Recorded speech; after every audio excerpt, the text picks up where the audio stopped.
Hi hello నమస్తే నేను మీ కాపిల్ల నరేష్ మీరు చూస్తున్నారు Eeguram TV YouTube channel friends frequently asked questions episode number 12కు స్వాగతం ఇప్పటి వరకు 11 ఎపిసోడ్లలో మీరు అడిగినటువంటి డౌట్లన్నిటికీ సమాధానాలు ఇచ్చుకుంటూ వచ్చిన సో 11వ ఎపిసోడ్లో కూడా కొన్ని కామెంట్ల ద్వారా ప్రశ్నలు అడగడం జరిగింది సో 11లో అడిగినటువంటి కొన్ని ప్రశ్నలు అయితే నేను పిక్ చేసిన ఇప్పటి వరకు మన ఛానల్ సబ్స్క్రైబ్ చేసుకునే వాళ్ళు ఎవరైనా ఉంటే సబ్స్క్రైబ్ చేసుకోండి అండ్ మీకు ఏమైనా డౌట్స్ ఉంటే విద్యా ఉద్యోగ సమాచారానికి సంబంధించి ఎలాంటి డౌట్స్ ఉన్నా కూడా మీరు కామెంట్లలో అడగవచ్చు వాటన్నింటిని పిక్ చేస్తూ ఫ్రీక్వెంట్లీ ఆస్క్డ్ క్వశ్చన్స్ విధంగా నేను మీకు ఈ విధంగా తీసుకొచ్చే ప్రయత్నం అయితే చేస్తాను ఇక ఎపిసోడ్ నెంబర్ 12లో ఈరోజు మొదటి ప్రశ్న సిహెచ్ మధు 2019 అడుగుతున్నాడు పర్మనెంట్ క్యాస్ట్ మరొక జిల్లాలో తీసుకోవచ్చా మరొక జిల్లాలో అప్లై చేసి తీసుకోవచ్చా అంటూ అడుగుతూ ఉన్నాడు పర్మనెంట్ క్యాస్ట్ అనేది పర్మనెంట్ ఇక మళ్ళీ పర్మనెంట్ క్యాస్ట్ అనవద్దు సో ఇది మరొక జిల్లాలో తీసుకోవచ్చా అని అంటే ఇవ్వడానికి ఎంఆర్ఓ గారు ఒప్పుకోరు వాస్తవానికి తీసుకోరాదు అని అంటే ఇప్పుడు ఒక జిల్లాలో ఉన్నటువంటి నీ ప్రూఫ్స్ అండ్ నీ ఆధార్ కార్డు నీ రేషన్ కార్డు నీ ఇంటి అడ్రస్ మీ డీటెయిల్స్ అక్కడ ఉన్నటువంటి మీ కార్యదర్శి అండ్ ఒకవేళ సిటీ అయితేనేమో మున్సిపాలిటీ వాళ్ళందరూ ఒప్పుకుంటూనే అక్కడ ఉన్నటువంటి అభ్యర్థి ఎస్సీయా ఎస్టీయా బీసీయా మైనారిటీయా ఏ క్యాస్ట్ కిందికి వస్తాడు అని చెప్పేసి వెరిఫై చేసి సర్టిఫికేట్ ఇస్తారు సో వేరే దగ్గరికి వెళ్ళి నువ్వు తీసుకున్నావు అని అంటే వాళ్ళకి తెలియదు కదా ఇప్పుడు సర్టిఫికెట్ ఇవ్వడానికి ఎంఆర్ఓలకు కూడా ఒక పరిధి ఉంటుంది క్యాస్ట్ సర్టిఫికేట్ అనేది ఎంఆర్ఓనే ఇస్తాడు కాబట్టి వాళ్ళకు ఒక పరిధి ఉంటుంది వాళ్ళ పరిధిలో ఉండేటువంటి వాళ్ళకు మాత్రమే సర్టిఫికేట్లు ఇస్తారు ఆ పరిధి దాటి ఉన్నటువంటి మిగతా వాళ్ళకి ఎవరికి కూడా వాళ్ళు సర్టిఫికేట్లు అనేవి ఇవ్వరు సో తీసుకోవచ్చా అని అంటే తీసుకోరాదు మీకు ఆ ఆలోచన ఎట్లా వచ్చిందో అర్థం కాలేదు సో ఒకవేళ ఈ వీడియో చూసినట్లయితే మీరు రిప్లై ఇవ్వండి ఒకసారి మళ్ళీ క్లారిటీగా అడగండి మీరు అడిగింది ఇదేనా లేకపోతే ఇంకా వేరేనా ఒకసారి మళ్ళీ క్లారిటీగా అడగండి ఒకవేళ ఇలాంటి ఆలోచన మాత్రం ఎవరికైనా ఉంటే ఆ ఎంఆర్ఓ నాకు తెలుసు ఈ ఎంఆర్ఓ నాకు తెలుసు వాళ్ళు మా రిలేటివే నాకు ఇస్తా అన్నాడు తీసుకోవచ్చానంటే తీసుకోరాదు మీరు ఫ్యూచర్లో చాలా ఇబ్బందులు ఎదురైతే మీరు ఏ రెసిడెన్సీ పరిధిలో ఉంటారో అంటే మీరు ఏ మండల పరిధిలో ఉంటారో ఎక్కడైతే మున్సిపాలిటీ పరిధిలో ఉంటారో ఆ పరిధిలో ఉన్నటువంటి రెవెన్యూ అధికారులు మాత్రమే మిమ్మల్ని డిసైడ్ చేసి మీకు సర్టిఫికేట్ ఇవ్వాలి అది దాటి మిగతా వాళ్ళు ఇవ్వడానికి అవకాశం అయితే ఉండదు ఇక మరో ప్రశ్న చూడొచ్చు బండి దివ్య గారు అడుగుతూ ఉన్నారు సార్ గ్రేడ్ 1 ఎగ్జామ్లో ఓఎంఆర్లో సైన్ వేరేలా చేశాను హాల్ టికెట్లో ఉన్నట్లు కాకుండా వెరిఫికేషన్లో ఏమైనా ప్రాబ్లం అవుతుందా జోన్ 4లో 3rd ప్లేస్లో మెరిట్ లిస్ట్లో ఉన్నా సార్ అని అడుగుతూ ఉన్నారు దివ్య గారు సో సంతకం అనేది పెద్ద ప్రభావితం అనేది చూపెట్టది మీరు ఓఎంఆర్ షీట్లో కానీ హాల్ టికెట్లో కానీ అప్లికేషన్లో కానీ చేసినటువంటి సంతకాలన్నీ కూడా సేమ్ ఉండాలి అనే రూల్ ఉంటుంది కానీ ఓన్లీ ఆ సంతకం వల్లనే ఉద్యోగం కోల్పోయినా అనేది ఉండదు సో 1-2 సార్లు రెక్టిఫై చేసి అది నువ్వేనా కాదా అది మీరేనా కాదా ఎగ్జామ్ రాసింది మీరేనా కాదా అని చెప్పేసి 1-2 సార్లు వెరిఫై చేసి మీకు ఉద్యోగం ఇస్తారు అంతిమంగా నేను ప్రతి వీడియోలో చాలాసార్లు చెప్పిన అంతిమంగా మీకు ఉద్యోగంలోకి తీసుకెళ్ళేది మీ టాలెంట్ మీకు వచ్చినటువంటి మార్కులు అవే మీ ఉద్యోగంలోకి తీసుకెళ్తాయి ఈ చిన్న మిస్టేక్స్ వల్ల వాటిని పెద్ద ప్రభావితం ఏం చూపెట్టరు మీరు సంతకం తప్పు పెట్టడం వల్లనే అక్కడ ఉద్యోగం పోయింది అనడానికి పెద్ద అదేం ఉండదు మిమ్మల్ని వెరిఫై చేయడానికి మీరే ఎగ్జామ్ హాల్కు రావాలి మీరే సర్టిఫికేట్ వెరిఫికేషన్కు రావాలి మీరే ఈ ఎలిజిబుల్ క్యాండిడేట్ అయినా కాదా అని తెలుసుకోవడం కోసము కొన్ని ఫ్యాక్టర్స్ ఉంటాయి ఆధార్ కార్డు కానీ మీ ఎస్ఎస్సి మెమో కానీ అండ్ మీ పుట్టుమచ్చలు లాంటివి కానీ ఇట్లాంటివి ఎస్ఎస్సి మెమోలో పేర్కొన్నటువంటివి కానీ ఇట్లా ఇంకా చాలా ఫ్యాక్టర్స్ ఉంటాయి ఆ ఫ్యాక్టర్స్ అన్నీ రెక్టిఫై చేసుకుంటారు ఒకవేళ అక్కడ కూడా ఏదైనా డౌట్ వచ్చినప్పుడు సంతకాన్ని కూడా పరిగణలోకి తీసుకుంటారు అంతేగాని ఇవన్నీ ఓకే అయ్యి ఆ సంతకం మాత్రమే కొద్దిగా అటు ఇటు ఉన్నప్పుడు యాక్సెప్ట్ చేస్తారు పెద్ద ఇబ్బంది ఏం కాదు ఇక నెక్స్ట్ క్వశ్చన్ చూసినట్లయితే అల్లం శరణ్య గారు అడుగుతూ ఉన్నారు సార్ జాబ్కి ఖచ్చితంగా కాన్వకేషన్ సర్టిఫికేట్ అవసరమా అంటే అడుగుతూ ఉన్నారు ఉద్యోగాల కోసం అప్లై చేసుకున్నటువంటి వాళ్ళు డిగ్రీ క్వాలిఫికేషన్ ఉన్నటువంటి వాళ్ళకు ఈ డౌట్ అయితే వస్తుంది ఇప్పుడు నార్మల్గా ప్రతి ఉద్యోగం డిగ్రీతోటే ఉన్నది ఇంటర్ తోటి విఆర్ఓలు ఉండే కానీ అవి ఆల్రెడీ క్లబ్ చేసేసారు జూనియర్ అసిస్టెంట్లలో సో ప్రస్తుతం ఉన్నటువంటి సిచ్యువేషన్లో దాదాపుగా కాన్వకేషన్ అనేది తప్పనిసరిగా అడుగుతలేరు ఎనీ డిగ్రీ అని అడుగుతూ ఉన్నాడు ఎనీ డిగ్రీ సర్టిఫికేట్ అని కూడా అందులో మెన్షన్ చేస్తాడు ఖచ్చితంగా కాన్వకేషనే కావాలి ఈ మార్కులు ఏమొద్దు అది ఇది 2 కావాలని మాత్రం ఎక్కడ కూడా మెన్షన్ చేస్తలేడు ఆల్రెడీ కాన్వకేషన్ అనేది ఇప్పటి వరకు తీసుకోకుండా ఉద్యోగాలు చేస్తున్నటువంటి ఉద్యోగులు కూడా ఉన్నారు అంటే ఎందుకు చెప్తున్నానంటే కాన్వకేషన్ అనేది తప్పనిసరి కాదు ఈ కాన్వకేషన్ ఎట్లా తీసుకోవాలనేది మీ అందరికీ తెలుసు. డిగ్రీ అంతా అయిపోయిన తర్వాత యూనివర్సిటీకి వెళ్ళి యూనివర్సిటీలో మనం 1000 రూపాయలు ఫీజు కట్టి అప్లై చేసుకుంటే నెలకు 2 నెలలకు 3 నెలలకు వస్తుంది.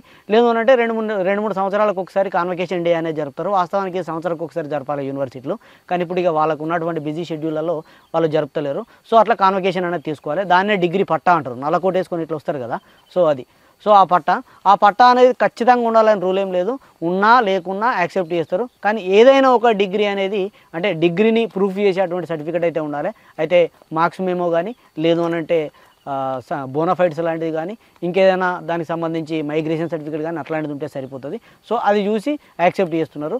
సో కొన్ని సందర్భాలలో డిగ్రీలో ఇంత పర్సెంటేజ్ ఉండాలన్నప్పుడు ఖచ్చితంగా మార్క్స్ మేమో అనేది ఖచ్చితంగా అవసరం. కాబట్టి అభ్యర్థులు ఖచ్చితంగా కాన్వకేషన్ ఉండాలనే రూల్ అనేది లేదు. కాబట్టి ఈ విషయాన్ని అర్థం చేసుకోవాలి. ఇక దానికోసం హైరాణ పడద్దు, ఎందుకంటే గతంలో 2018 నుంచి కూడా ఈ క్వశ్చన్ అడుగుతూ ఉన్నారు నన్ను. ఇక నెక్స్ట్ క్వశ్చన్ చూసినట్లయితే, అన్న నా పేరు వెన్నెల, నాకు పెళ్ళైన తర్వాత మా ఇంటి పేరు మార్చారు, ఇప్పుడు ఏం చేయాలి, ఏదైనా ప్రాబ్లం అవుతుందా అన్నట్టుగా వెన్నెల మాధవేటి గారు అడుగుతూ ఉన్నారు. చెల్లె నీకు ఎట్లాంటి ప్రాబ్లం కాదురా, భారత స్త్రీ తన పేరును తండ్రి సైడ్ ఉండేటువంటి పేరును పెట్టుకోవచ్చు, భర్త సైడ్ ఉండేటువంటి పేరును పెట్టుకోవచ్చు. ఇక్కడ భర్త దగ్గరకు రాగానే చాలామంది ఏం చేస్తారు అనంటే భర్త ఇంటి పేరు అండ్ పత్రిక పెట్టుకున్నప్పుడు మనకి ఏదైతే పై పేరు వస్తుందో వేరే పేరు వస్తుందో ఆ పేరును వాడుకొని ఇక్కడ తల్లిదండ్రి దగ్గర ఉన్నటువంటి పేర్లని అది వాళ్ళు తల్లిదండ్రి పెట్టిన పేరు మొత్తం మారిపోతుంది. అత్తగారింటికి అచ్చుడితోటి ఇంటి పేరు మారుతుంది, పేరు మారిపోతుంది. సో ఇక్కడ ఉద్యోగాలకు అప్లై చేసేటప్పుడు ఏమడుగుతాడు అనంటే మన 10th, మన ఇంటరు, మన స్టడీ సర్టిఫికేట్లు ఇవన్నీ అడుగుతాడు. కాబట్టి సో వాటన్నిటిని దృష్టిలో పెట్టుకొని చూసినట్లయితే మన తండ్రి గారి దగ్గర ఉండేటువంటి డీటెయిల్స్ మాత్రమే మనం ఆన్లైన్ అప్లికేషన్లో నింపుతాం. మరి ఇక్కడ మనకు ఆధార్ కార్డు కానీ భర్త ఇంటికి రాగానే ఆధార్ కార్డు మారుతుంది, ఇవన్నీ మారుతాయి కదా, మరి ఇక్కడ క్యాస్ట్ సర్టిఫికేట్ అవి ఇవి తీసుకునేటప్పుడు ఇబ్బంది అవుతుంది కదా అని చెప్పేసి మీకు డౌట్ రావచ్చు. సో ఎలాంటి ఇబ్బంది పడాల్సిన అవసరం లేదు. నవేడేస్ ఇప్పుడు పెళ్లి కాగానే అందరూ కూడా మీరు మీ మ్యారేజ్ని రిజిస్ట్రేషన్ చేసుకుంటున్నారు, రిజిస్ట్రేషన్ సర్టిఫికేట్ తెచ్చుకుంటున్నారు. మ్యారేజ్ రిజిస్ట్రేషన్ సర్టిఫికేట్ అందులో ఉంటుంది. పెళ్ళికి ముందు మీ పేరేంది, పెళ్ళి తర్వాత మీ పేరేంది అని చెప్పేసి అందులో ఉంటుంది. కాబట్టి ఎట్లాంటి ఇబ్బంది అయితే ఉండదు. కాకపోతే మార్చుకోకుండా ఉంటే బెటరు. మీ ఆధార్ కార్డు కానీ రేషన్ కార్డు కానీ ఏది కూడా ఇంటి దగ్గర ఎట్లయితే ఉంటుందో పుట్టింటి దగ్గర ఏ పేరైతే ఉంటుందో అదే పేరుతో ఉండేలాగా ఉంటేనే బెటరు. ఒకవేళ మార్చుకున్నా పెద్ద ఇబ్బంది ఏమి ఉండదు. మ్యారేజ్ సర్టిఫికేట్ అనేది ఉండాలి. మ్యారేజ్ రిజిస్ట్రేషన్ సర్టిఫికేట్ ఉంటే అందులో ఉంటుంది మీకు ఏ పేరు ఉన్నది మీకు. ఇప్పుడు ఫర్ ఎగ్జాంపుల్ నా విషయమే చెప్తా. మా భార్య పేరు యాస శ్రీలత. పెళ్ళైన తర్వాత మా ఇంటికి వస్తే కాపిల్ల, మా ఇంటి పేరు కాపిల్ల. ఇక్కడ పెళ్లి పత్రిక ప్రకారం మన ఆచారాల ప్రకారం హిందూ సాంప్రదాయం ప్రకారం చూసినట్లయితే నీలిమ అని వచ్చింది, కాపిల్ల నీలిమ. ఇప్పుడు నేను మ్యారేజ్ సర్టిఫికేట్ కనుక తీసుకుంటే యాస శ్రీలత అలియాస్ కాపిల్ల నీలిమ అని ఉంటుంది. ఇప్పుడు కాపిల్ల నీలిమ అనే పేరుతో ఏమైనా సర్టిఫికేట్లు తీసుకొని పెట్టినా కూడా మనం మ్యారేజ్ రిజిస్ట్రేషన్ సర్టిఫికేట్ కనుక దానికి అటాచ్ చేస్తే ఆ శ్రీలత అనే ఆమె కూడా ఈ నీలిమ అనే ఆమె కూడా ఈ ఇద్దరు కూడా ఒకటే అని ప్రూఫ్ అనేది ఉంటుంది. కాబట్టి ఎలాంటి ఇబ్బంది పడాల్సిన అవసరం అయితే లేదు. లావుడియా జవహర్ లాల్ గారు అడుగుతూ ఉన్నారు, sir gap certificate and 10th ప్రైవేట్గా చదివిన వారు ఏ సర్టిఫికేట్లు ఏమేమి తీసుకోవాలి చెప్పండి సార్ అని అడుగుతూ ఉన్నారు. గ్యాప్ సర్టిఫికేట్ అనేది ఉద్యోగాలకు అవసరం లేదు ఫస్ట్.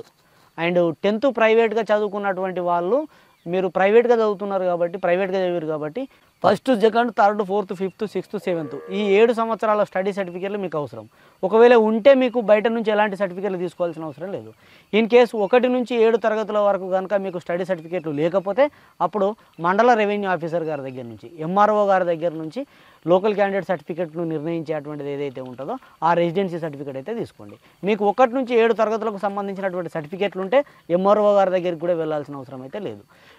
ఇంకా ఏమడిగారు, గ్యాప్ సర్టిఫికేట్ అడిగారు. గ్యాప్ సర్టిఫికేట్ అనేది కేవలం అకాడమిక్ వైపే ఉంటుంది, కాంపిటేటివ్ వైపు ఉండదు. అకాడమిక్ వైపు అంటే 10th అయిపోయి మధ్యలో గ్యాప్ వచ్చి ఒక 2 ఏళ్ళు గ్యాప్ వచ్చి ఇంటర్ చదువుతా అంటే ఈ 2 ఏళ్ళు ఏం చేసినావు అని చెప్పేసి నీ కండక్ట్ను డిసైడ్ చేయడానికి మాత్రమే గ్యాప్ సర్టిఫికేట్ అడుగుతాడు. మరి నీ కండక్ట్ ఎట్లున్నది అనేది. సో మనకు స్కూల్ ఉంటే కండక్ట్ సర్టిఫికేట్ ఇస్తారు, స్టడీ కమ్ కండక్ట్. సో కాలేజీలు ఉంటే కాలేజీలో కండక్ట్ సర్టిఫికేట్ ఇస్తారు. నువ్వు కాలేజీలో లేవు, స్కూల్లో లేవు, చదువుకోలేవు, గ్యాప్ వచ్చింది కాబట్టి అక్కడ గ్యాప్ సర్టిఫికేట్ అనేది అడుగుతాడు. అది ఓన్లీ పై తరగతులకు మాత్రమే, ఉద్యోగాలకు అది అడగడు. ఎందుకంటే ఎప్పుడో 2003, 2004లో డిగ్రీ కంప్లీట్ అయిన వాళ్ళు ఇప్పుడు ఉద్యోగాలకు వచ్చినట్లయితే ఇప్పుడు ఇన్ని సంవత్సరాలు ఏం చేసినామని గ్యాప్ అంటే ప్రతి క్యాండిడేట్ గ్యాబే. ఎందుకంటే సంవత్సరంకు చదువు అయిపోయినాక వెంటనే ఉద్యోగాలు రావు కదా. కాబట్టి ప్రతి ఉద్యోగికి ఉద్యోగంలోకి రావాలంటే అంటే ప్రతి నిరుద్యోగి ఉద్యోగంలోకి రావాలంటే ఖచ్చితంగా గ్యాప్ ఉంటుంది ఎక్కువ ఒకటి లైఫ్లో. ప్రతి ఒక్కరికి గ్యాప్ సర్టిఫికేట్ అవసరమే. కాబట్టి అట్లేమి ఉండదు, గ్యాప్ సర్టిఫికేట్ ఉద్యోగులకు అవసరం లేదు, చదువుకునేటువంటి వాళ్ళకు మాత్రమే అవసరం ఇది. అండ్ శ్యామల అడుగుతున్నారు, సార్ విఆర్ఓ నోటిఫికేషన్ పడే అవకాశం ఉందా సార్ 2023లో అని అడుగుతూ ఉన్నారు. విఆర్ఓ అనేది ఉండదండి. విఆర్ఓలను ఆల్రెడీ తీసేసిరు, ఆ వ్యవస్థనే రద్దు చేసి ఉన్న విఆర్ఓలందరినీ కూడా జూనియర్ అసిస్టెంట్లుగా ఇంకా వేరే ఆ క్యాడర్లో జూనియర్ అసిస్టెంట్కు ఈక్వల్గా ఉండేటువంటి క్యాడర్లో వాళ్ళను భర్తీ చేయడం అయితే జరిగింది, అంటే అడ్జస్ట్ చేయడం అయితే జరిగింది. ఇంకా సర్వీస్ రూల్స్ వాళ్ళకి ఇంకేం రాలేదు, ఇంకా కొన్ని అంశాలను కోర్టులో ఉన్నాయి. సో ఇవన్నీ చూసుకున్నట్లయితే విఆర్ఓలు అనేటివి అసలు ఇక మళ్ళీ పడవు. ఇంటర్మీడియట్తో ఉండేటువంటి ఉద్యోగాలు దాదాపుగా ఇక మన తెలంగాణలో ఇప్పటి వరకు అయితే చాలా తక్కువ అనే చెప్పొచ్చు. ఫారెస్ట్ బీట్ ఆఫీసర్ అనేది ఒకటి ఉంటుంది, అండ్ కానిస్టేబుల్ అనేది ఒకటి ఉంటుంది. సో వీటికి కొన్ని రిస్ట్రిక్షన్స్ ఉంటాయి, గ్రౌండ్స్ లాంటివి, ఈవెంట్స్ లాంటివి, ఎలాంటివి లేకుండా ఉండేది విఆర్ఓ ఒకటే. సో ఆ ఉద్దేశం కొద్దీ అడిగారని అనుకుంటున్నా. విఆర్ఓలను వేరే డిపార్ట్మెంట్లలో మర్జీ చేశారు కాబట్టి విఆర్ఓ నోటిఫికేషన్ అనేది ఇక ఉండకపోవచ్చు. ఇక నాగార్జున యూనివర్సిటీలో పీజీలు చేసిన వాళ్ళే అవి చెల్లుతాయా, దాని గురించి ఏమైనా తెలిసిందా అంటూ షాహిదా బేగం గారు అడుగుతూ ఉన్నారు. సో ఈ నాగార్జున యూనివర్సిటీ, అలగప్ప ఇట్లాంటివి అదర్ స్టేట్ యూనివర్సిటీలు మన దగ్గర స్టడీ సెంటర్లు నిర్వహించి ఇట్లా జరుగుతున్నటువంటి తతంగం అంతా మీకు తెలిసిందే. సో దానికి సంబంధించినటువంటి క్వశ్చన్, దానిపైన ఇప్పటివరకు ఎలాంటి క్లారిటీ అయితే లేదు. అంటే క్లారిటీ అని అంటే నేను గతంలో ఇవి చెల్లవు అని చెప్పేసి వీడియో చేసిన, ఎందుకు అని అంటే దానికి కూడా ఒక కారణం ఉంది. దీనిపైన ఒక ఉలుకు పలుకు రావాలి, దీనిపైన ప్రభుత్వానికి ఒక మార్గనిర్దేశం వెళ్ళాలి, అసలు ప్రభుత్వంకు ఇట్లాంటి వాళ్ళు ఎంతమంది ఉన్నారో తెలియాలి అని చెప్పేసి రెచ్చగొట్టే విధంగా నేనే వీడియో చేసిన. దాని వెనుక బలమైన కారణం ఏంటంటే మీకు న్యాయం జరగాలని. సో అదే తరుణంలో కొంతమంది అభ్యర్థులు ఇట్లయితే ఎట్లా, అట్లయితే ఎట్లా, ఇది మేము నష్టపోతున్నాం అది అని అనుకున్నప్పుడు వాళ్ళందరినీ పిలిపించి నేను రీసెంట్గా ఇంటర్వ్యూ కూడా చేసిన. సో నేను అనుకున్నట్టుగానే ప్రభుత్వం దృష్టికి కూడా వెళ్ళింది. సో కొంతమంది ప్రజాప్రతినిధులకు కూడా ఇది వాళ్ళ దృష్టిలో ఉన్నది. ముఖ్యంగా హరీష్ రావు గారు అభ్యర్థులను పిలిచి అభ్యర్థులతో మాట్లాడి నేరుగా వాళ్ళ ముందే ఈ ఉన్నత విద్యామండలి చైర్మన్ లింబద్రి గారు ఎవరైతే ఉన్నారో వారికి ఫోన్ చేసి వీళ్ళ పరిస్థితి ఏంది, కొట్లాడి తెచ్చుకున్నటువంటి తెలంగాణలో జరిగేది గిదా అని చెప్పేసి కొంత వాళ్ళతో డిస్కస్ చేసి దీనిపైన ఏదో ఒక నిర్ణయం తీసుకొని అందరికీ న్యాయం జరిగేలా చూడాలని చెప్పేసి కూడా హరీష్ రావు గారు మాట్లాడారు.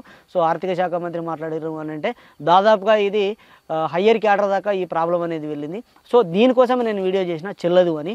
కాకపోతే చెల్లకపోవడానికి ఎన్ని కారణాలు ఉన్నాయో చెల్లడానికి అంతకంటే ఎక్కువ కారణాలు ఉన్నాయి. కాబట్టి ఖచ్చితంగా చెల్లేలా ప్రభుత్వం నుంచి కొట్లాడి తీసుకొచ్చుకున్నటువంటి బాధ్యత ఈ యూనివర్సిటీలలో చదివినటువంటి అందరు అభ్యర్థులకు ఖచ్చితంగా ఉన్నది. నేను మీ తరఫున ఖచ్చితంగా నేను ముందుండేటువంటి ప్రయత్నం అయితే చేస్తాను. ఎవరైనా ఉంటే కామెంట్లో తెలియజేయండి, మళ్ళొకసారి దాని గురించి చర్చించే ప్రయత్నం అయితే చేద్దాం. అండ్ వెంకి సారంపల్లి అడుగుతున్నారు, సార్ నా పేరు వెంకటేష్, నా సదరన్ సర్టిఫికేట్లో వెంకటి అని ఉంది, సర్టిఫికేట్ వెరిఫికేషన్ సమయంలో రిజెక్ట్ చేస్తారా సార్, దయచేసి రిప్లై ఇవ్వండి, ఎఫ్ఏక్యూలో వివరణ ఇవ్వండి సార్, మీకు దండం పెడతాను అంటున్నాడు. వెంకీ ఫస్ట్ దండం పెడతానే చివరి వర్డు ఎక్కడ నువ్వు అట్లా అనకు, అది కరెక్ట్ కాదు. నీకు కావాల్సిందని అడుగు, జస్ట్ ఖచ్చితంగా ఎవరైనా హెల్ప్ చేస్తారు. సో సదరన్ సర్టిఫికేట్ గురించి అడుగుతున్నావు కాబట్టి చెప్తున్నాను. సర్టిఫికేట్లో వాస్తవానికి ఎలాంటి మిస్టేక్స్ ఉండదు, 100% సర్టిఫికేట్లో ఎలాంటి మిస్టేక్స్ ఉండొద్దు. రాజేందరు, శంకర్ అనే కాడ ఈఆర్ కానీ ఏఆర్ కానీ ఉంటుంది. అంటే ఈఆర్ అని పెట్టే కాడ కొందరు ఏఆర్ అని పెడతారు. అట్లాంటిది ఉన్నా కూడా ఒక్కొక్కసారి కొద్దిగా సతాయిస్తారు అధికారులు. సో మనం సదరన్ సర్టిఫికేట్లో నీకు కనుక తప్పుంటే నీ ఎస్ఎస్సి మేమో, నీ ఇంటర్ మేమో, నీ డిగ్రీ మేమో ఇవన్నీ పెట్టి నువ్వు సదరన్ సర్టిఫికేట్ ఇచ్చినటువంటి గవర్నమెంట్ హాస్పిటల్కి వెళ్ళి మీరు అక్కడ మార్చుకోవచ్చు, మీరు అక్కడ మాడిఫై చేసుకోవచ్చు. అక్కడ సూపరింటెండెంట్ గారు ఉంటారు హాస్పిటల్లో, ఆ సూపరింటెండెంట్ గారికి చెప్పుకొని సార్ ఇట్లా ఉన్నది, ఇది నాకు ఇబ్బంది అవుతున్నది, రాబోయేటువంటి ఉద్యోగ నోటిఫికేషన్లకు కానీ వచ్చినటువంటి ఉద్యోగాలకు కానీ కొద్ది ఇబ్బంది అయితే సరే అంటే వాళ్ళు కూడా యాక్సెప్ట్ చేస్తారు. సో అక్కడ నువ్వు మార్చుకోవచ్చు, పెద్ద ఇబ్బంది ఏం లేదు. లేదు అని అంటే నువ్వు మళ్ళీ వాళ్ళు సర్టిఫికేట్ వెరిఫికేషన్ సమయంలో ఈ పిహెచ్ వాళ్ళకు ఎవరైతే ఉంటారో వాళ్ళందరికీ మళ్ళీ మెడికల్ టెస్ట్ అనేది ఉంటుంది ఒకసారి. సో అక్కడ కూడా నువ్వేనా కాదని చెప్పేసి రెక్టిఫై చేస్తారు, అక్కడ కూడా మార్చుకునే అవకాశం అయితే ఉంటుంది. అంతేగాని ఎలాంటి ఇబ్బంది పడకుండా సో ఫస్ట్ సర్టిఫికేట్ను సరి చేసుకోవడానికి ప్రయత్నించు. ఇట్లా దాన్నే పట్టుకొని ఇది నడుస్తుందా నడవదని అనుకునే బదులు దాన్ని మార్చుకోవడానికి ప్రయత్నం చేయి. యాజ్ పర్ ఎస్ఎస్సి కానీ యాజ్ పర్ ఆధార్ కార్డు కానీ ఉండేలాగా చూసుకో. ఆధార్ కార్డులో కూడా తప్పు ఉంటే కూడా ఎస్ఎస్సిని బట్టి ఆధార్ కార్డు మార్చుకో. సో నీకు ఎట్లు ఇచ్చారు అసలు వెంకటి అని ఇవ్వడానికి గల కారణం ఏంటి, ఏ ప్రూఫ్ని బట్టి ఇచ్చారని చూసుకో ఫస్ట్, వాటిని కూడా మార్చుకో. ఎవరైనా కూడా అభ్యర్థులు ఎవరైనా కూడా ఎస్ఎస్సి కానీ ఆధార్ కానీ ఇంటర్ కానీ అన్నీ కూడా ఒకేలా ఉండేలాగా చూసుకోవాలి. ఆధార్ తర్వాత ఎస్ఎస్సి అయిన వాళ్ళైతేనేమో ఆధార్ ప్రకారం ఎస్ఎస్సిలో ఉంటుంది, ఎస్ఎస్సి తర్వాత అంటే 10th అయిపోయిన తర్వాత ఆధార్ కార్డులు వచ్చినటువంటి సీనియర్లు ఎవరైనా ఉంటే ఆధార్ కార్డులో తప్పకుండా ఎస్ఎస్సిని పెట్టి మార్చుకోరి, ఫ్యూచర్లో ఎలాంటి ఇబ్బంది కలగకుండా ఉంటుంది. పెద్ద ప్రభావితం అయితే ఉండదు, ఉద్యోగాలు కోల్పోయేంత ఉండదు, కెరీర్ కొలాప్స్ అయ్యేంత ప్రభావం ఏమి ఉండదు. కానీ కొద్దిగా అధికారులు సతాయిస్తారు అక్కడక్కడ. కాబట్టి అన్నీ ఒకేలాగా ఉండేలాగా చూసుకుంటే బెటరు. ఇక స్వప్న తిరుపతి గారు అడుగుతూ ఉన్నారు, అన్న మా ఆయన గౌట్ హాస్పిటల్లో వర్క్ చేస్తున్నాడు, కాంట్రాక్ట్ పద్ధతిలో పిఎఫ్ కూడా కట్ అవుతుంది, తనకు పర్మనెంట్ అవుతుందా, 3 సంవత్సరాలు అవుతుంది జాబ్లో చేరి అని అంటూ అడుగుతూ ఉన్నారు. సో కాంట్రాక్ట్ పద్ధతిలో చేసేటువంటి ఉద్యోగాలు రెగ్యులర్ అవుతాయి. కాకపోతే ఏంటంటే ఎప్పుడు అవుతాయి అని అంటే చెప్పలేము. ఇది పూర్తిగా ఆ డిపార్ట్మెంట్ మీద అండ్ ఆర్థిక శాఖ మీద, ప్రభుత్వ నిర్ణయం మీద ఆధారపడి ఉంటుంది. ఎప్పుడైతే ఎట్లయితే అనేది చెప్పలేము. కానీ తీసేయడానికి చాలా అవకాశాలు తక్కువ, తీసేయరమ్మా ఉంటుంది, ఇబ్బంది పడాల్సిన అవసరం లేదు. ఇప్పుడు ప్రభుత్వ ఉద్యోగికి ఎంతైతే సెక్యూరిటీ ఉంటుందో వాళ్ళకు కూడా దాదాపు అంతే సెక్యూరిటీ ఉంటుంది. కాకపోతే శాలరీ విషయంలో ప్రభుత్వ ఉద్యోగికి నెల ఇంక్రిమెంట్స్ ఉంటాయి. అండ్ వీళ్ళకి పెన్షన్లు అయితే ఇప్పట్లో వీళ్ళకి ఏం లేవు. కాబట్టి అవుట్సోర్సింగ్ కాంట్రాక్ట్ వాళ్ళకి కూడా ఏముండవు. అవుట్సోర్సింగ్ వాళ్ళకంటే కాంట్రాక్ట్లో ఇంకా బాగుంటుంది. కాబట్టి మీ ఆయన కాంట్రాక్ట్లోనే చేస్తున్నాడు కాబట్టి రెగ్యులర్ అయ్యే అవకాశం ఉంటుంది. కాకపోతే ఎప్పుడు ఖచ్చితంగా అవుతుందా లేదా అనేది ఇప్పుడైతే చెప్పలేం. అయితే ప్రస్తుతం ఉన్నటువంటి దాంట్లో కాంట్రాక్టు చేస్తారా అనేటువంటి క్వశ్చన్లో ఒకవేళ మీ డౌట్ అయితే అది కూడా ప్రభుత్వ నిర్ణయం మీద, ఆ డిపార్ట్మెంట్ నిర్ణయం మీద. అంటే ఇది మీరు హాస్పిటల్ అన్నారు కాబట్టి మరి వైద్యశాఖ పరిధిలోకి వస్తుందా లేకపోతే ఆ ఉద్యోగం ఎట్లా వస్తుంది అని చెప్పేసి మీకు క్లారిటీ ఉండాలి. సో మీరు డీటెయిల్స్ అయితే నాకు ఇవ్వలేదు కాబట్టి ఒకటే ఆ డిపార్ట్మెంట్ మీద అండ్ ప్రభుత్వం మీద డిపెండ్ అయి ఉంటుంది. ఖచ్చితంగా రెగ్యులర్ అవుతాయి, 100% రెగ్యులర్ అవుతాయి అంటే చెప్పలేము, కానీ ఖచ్చితంగా అవుతాయి అని మాత్రం చెప్పగలుగుతాం. ఎందుకంటే సీఎం కేసీఆర్ గారు అనౌన్స్ చేశారు కాబట్టి ఇప్పుడు ఏ ఎలక్షన్ మూమెంట్లోనైనా ప్రకటించే అవకాశం ఉంటుంది కాబట్టి ఇబ్బంది పడాల్సిన అవసరం లేదు. అండ్ నెక్స్ట్ క్వశ్చన్ వచ్చేసి శంకర్ ధీరజ్ బంజారా గారు అడుగుతున్నారు, ప్రభుత్వ ఉద్యోగి పిల్లల యొక్క ఇన్కమ్ సర్టిఫికేట్ ఎలా తీసుకోవాలి, ఎంసెట్ అప్లై చేయడానికి ఇన్కమ్ అడుగుతుంది ఎలా అని అడుగుతూ ఉన్నారు. సో ప్రభుత్వ ఉద్యోగుల యొక్క పిల్లలకు ఇన్కమ్ సర్టిఫికేట్ అనేది నార్మల్ పిల్లలకైతే ఏ విధంగా అప్లై చేస్తారో అట్లనే చేసుకోవాలి, అట్లనే ఇస్తారు. కానీ ఇక్కడ ఏం చేస్తాడు అని అంటే వాళ్ళ యొక్క సంవత్సర ఆదాయం అనేది, వాళ్ళ ఆదాయం ఎక్కడి నుంచి జనరేట్ అవుతుందని అడిగినప్పుడు వాళ్ళు కూలి పని అని లేకపోతే ఇంకేదో పని అని చెప్పేసి పెట్టుకుంటారు. ప్రభుత్వ ఉద్యోగి యొక్క పిల్లల ఆదాయం, కుటుంబ ఆదాయం మెడికల్ జనరేట్ అవుతుంది అని అంటే వాళ్ళ తల్లిదండ్రుల యొక్క ఉద్యోగస్తులు కాబట్టి ఉద్యోగం నుంచి జనరేట్ అవుతుందని అంటారు. సో వాళ్ళకు 1,50,000 నుంచి 2 లక్షల వరకు ఇస్తారు సంవత్సర ఆదాయం. కానీ ఉద్యోగస్తులమైన మనకు 8 లక్షలు 9 లక్షలు మన శాలరీ ఎంత ఉంటే అంత. సో పే స్లిప్ పెట్టమంటారు. సో దీనివల్ల పెద్ద సర్టిఫికేట్ వల్ల పెద్ద ఒరిగేది ఏమి ఉండదు మనకు. ఎందుకంటే ఎంసెట్ కానీ, ఐసెట్ కానీ, లాసెట్ కానీ, పీజీ సెట్ కానీ ఇలాంటి కామన్ ఎంట్రన్స్ టెస్ట్లు ఏవైనా ఉంటే అందులో ఏమంటాడంటే రూరల్ వాళ్ళకు ఇగో గింత సంవత్సర ఆదాయం ఉండాలి, అర్బన్ వాళ్ళకు గింత సంవత్సర ఆదాయం ఉండాలని చెప్పేసి మెన్షన్ చేస్తాడు. 1,50,000 రూరల్ వాళ్ళకు, అర్బన్ వాళ్ళకైతేనేమో 2 లక్షలు ఉండాలంటాడు. సో మనం ఆ పరిధి దాటి ఉంటాం కాబట్టి ఆ ఇన్కమ్ సర్టిఫికేట్ అనేది మనం తీసుకున్నా తీసుకోకపోయినా మనకు పెద్ద దానివల్ల లాభం అయితే ఉండదు. మరి ఇన్కమ్ సర్టిఫికేట్ లేని ఎట్లా అప్లై చేయొచ్చు అనేది మీ డౌట్ రావచ్చు. మళ్ళీ ఇన్కమ్ సర్టిఫికేట్ ఉన్నా లేకపోయినా మీరు అప్లికేషన్ చేసుకోవచ్చు. కాకపోతే ఏంటంటే ఇక్కడ ఆ రిజర్వేషన్కి సంబంధించిన దాంట్లో కొంత తేడాగా వస్తుంది. వాళ్ళకి ఇచ్చిన తర్వాత మీకు ఇచ్చే అవకాశాలు అయితే ఉంటాయి. సో ఆ నోటిఫికేషన్కి సంబంధించినటువంటి రూల్స్ అండ్ రెగ్యులేషన్స్ పైన ఆధారపడి ఉంటుంది. ఇన్కమ్ సర్టిఫికేట్ గురించి అడిగారు కాబట్టి ఇన్కమ్ సర్టిఫికేట్ గురించే మాట్లాడుతున్నా. మన సంవత్సర ఆదాయం ఎంతైతే ఉంటుందో ఆ ఆదాయాన్ని బట్టే మీకు ఇన్కమ్ సర్టిఫికేట్ ఇస్తారు. సో ఇది. అండ్ నెక్స్ట్ క్వశ్చన్ చూసినట్లయితే నరేంద్ర కుమార్ అడుగుతున్నారు, మోడేపల్లి నరేంద్ర కుమార్ గారు. నమస్తే సార్ నరేష్ గారు, మీ వీడియోస్ చాలా ఇన్ఫర్మేషన్ చాలా బాగుంటాయి. నాకు ఒక డౌటు, ఓపెన్ కేటగిరీలో ఏజ్ లిమిట్ 28 ఉంటే పోస్టులు ఓపెన్లోనే ఉన్నది, బీసీలో లేకపోతే బీసీ ఏజ్ రిలాక్సేషన్ 25+5 32 ఉంది. ఒక బీసీ క్యాండిడేట్ ఏజ్ 30 ఉంది, అతను ఎగ్జామ్కు అప్లై చేసి రాస్తే జాబ్ కొట్టే అవకాశం ఉంటాయా అని అడుగుతూ ఉన్నారు. చాలామందికి ఇది కొద్దిగా లోతుగా ఆలోచించుకున్నటువంటి వాళ్ళకు డౌట్ వస్తుంది. అంటే నీకు చదివితే మీకు అర్థం కాలేదు కావచ్చు. కానీ ఒక అభ్యర్థి ఉన్నాడు, బీసీ అభ్యర్థి, బీసీలకు ఏజ్ రిలాక్సేషన్ 28+5 32 ఉంటుంది కదా. ఐ థింక్ 28 అన్నాడు అంటే పోలీస్ రిక్రూట్మెంట్కి సంబంధించి అయి ఉన్నట్టుంది, లేదంటే లైన్మెన్కి సంబంధించింది కావచ్చు. ఏదో మొత్తం మీద 28 సంవత్సరాలకు ఏజ్ లిమిట్, బీసీలకు 5 సంవత్సరాల రిలాక్సేషన్ ఉంటుంది కదా. మరి బీసీలకు పోస్టులు లేవు, అక్కడ ఓన్లీ ఓపెన్ కేటగిరీలోనే పోస్టులు ఉన్నాయి. సో మరి బీసీలకు పోస్టులు లేనప్పుడు ఓపెన్ కేటగిరీలో ఉన్న పోస్టులకు ఈ బీసీ అభ్యర్థి అర్హుడా అని చెప్పేసి అడుగుతారు. 100% అర్హులే. ఇక్కడ లాజిక్ ఏంటంటే ఓపెన్ కేటగిరీ అన్నాడు, కానీ ఓపెన్ కేటగిరీ అని అంటే కేవలం ఓపెన్ కేటగిరీ వాళ్ళకు మాత్రమే అనలేదు. అవి ఓపెన్ కేటగిరీలో ఉండేటువంటి పోస్టులు. ఓపెన్ కేటగిరీలో ఉండేటువంటి పోస్టులకు ఎస్సీలు, ఎస్టీలు, బీసీలు, మైనారిటీలు, రిజర్వేషన్, నాన్ రిజర్వ్డ్ ఎవరైనా సరే అందరూ కూడా ఆ ఓపెన్ కేటగిరీలో ఉండేటువంటి ఉద్యోగాలకు అర్హులు. కాబట్టి ఇలాంటి అపోహలు అనేది మీరు పెట్టుకోకూరి. రిజర్వ్డ్కు కేటాయించినటువంటి పోస్టులను చూసుకున్నట్లయితే ఏ రిజర్వ్డ్ కేటాయించారో ఆ రిజర్వ్డే. అట్లా అని చెప్పేసి ఓసీ అని అంటే ఓసీ రిజర్వ్డ్ కాదు, అది అన్రిజర్వ్డ్. అది ఓసీ అని అంటే అన్రిజర్వ్డ్. ఇప్పుడు ఎస్సీలకు, ఎస్టీలకు, బీసీలకు కేటాయించేటివి రిజర్వ్డ్ అవి. ఇక ఓపెన్ కేటగిరీ అని అంటే అన్రిజర్వ్డ్, ఎలాంటి రిజర్వేషన్ లేకుండా అందరికీ కేటాయించేది అన్రిజర్వ్డ్. కాబట్టి అన్రిజర్వ్డ్లో ఉండేటువంటి పోస్టులకు అందరు అర్హులే. ఎస్సీలు కానీ, ఎస్టీలు కానీ, బీసీలు కానీ, వాళ్ళ ఏజు క్యాస్ట్ ప్రకారం రిలాక్సేషన్లో వచ్చినటువంటి వాళ్ళు కానీ అందరూ కూడా ఎలిజిబుల్ అవుతారు. కాబట్టి అలాంటి అపోహన అయితే మీకు ఉండొద్దు ఫస్ట్. ఇక నెక్స్ట్ క్వశ్చన్ సుజాత కొంపెల్లి గారు అడుగుతున్నారు. అన్న, గ్రూప్ 1 ప్రిలిమినరీ క్వాలిఫైడ్ కానీ ఆన్లైన్ అప్లికేషన్లో ఆర్ యూ ఎంప్లాయ్ అని అంటే నో అని ఎంట్రీ చేసిన, నేను ఎంప్లాయ్, ఇప్పుడు ఏం చేయాలి, ఏమైనా ప్రాబ్లం అవుతుందా అని అంటున్నారు.